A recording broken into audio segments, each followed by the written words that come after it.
আচ্ছা বন্ধুরা, তো দেখো, কোনো বস্তুর নির্দিষ্ট উচ্চতায়, একবারে নির্দিষ্ট একটা উচ্চতায় বিভব শক্তি কীরূপ সেটা আমাদের কাছে জানতে চাইছে। তো আমরা কি লিখতে পারি?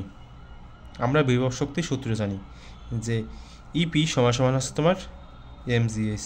ঠিক আছে, এই সূত্র আমরা সবাই জানি, ভালো কথা ভাই। এখন এই সূত্র থেকে আমরা কি করতে পারি সেটাই হচ্ছে আমাদেরকে দেখতে হবে, যে ভরের সমানুপাতিক কেন বলা হয়েছে বিভব শক্তিকে। এখানে এই যে জি এবং এইচ আছে, ঠিক আছে, তো এগুলো কিন্তু ধ্রুবক না, ঠিক আছে। কারণ কি? কারণ জি এর মান পরিবর্তন হতে পারে।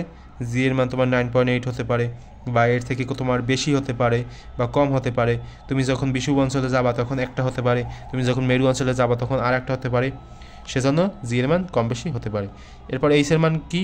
এইচ এর মান হচ্ছে তোমার কম বেশি হবে। মনে করো তুমি একটাকে 10 মিটার উপরে উঠাতে পারো, একটাকে 8 মিটার নিচে নামাতে পারো, ঠিক আছে। এগুলো কিন্তু পরিবর্তনশীল। কিন্তু এখানে যে বিষয়টা সেটা হচ্ছে তোমার এম, ঠিক আছে। মনে করো তুমি 5 কেজি একটা বস্তু 8 মিটার উপরে উঠালা, ঠিক আছে। তো এখন এই যে ইপি কিন্তু মানে কিসের সমানুপাতিক বলো তো? ভরের সমানুপাতিক। কেন? কারণ কি? কারণ এই যে তোমার যে ভরটা না, ভরটা কিন্তু তোমার পরিবর্তনশীল না।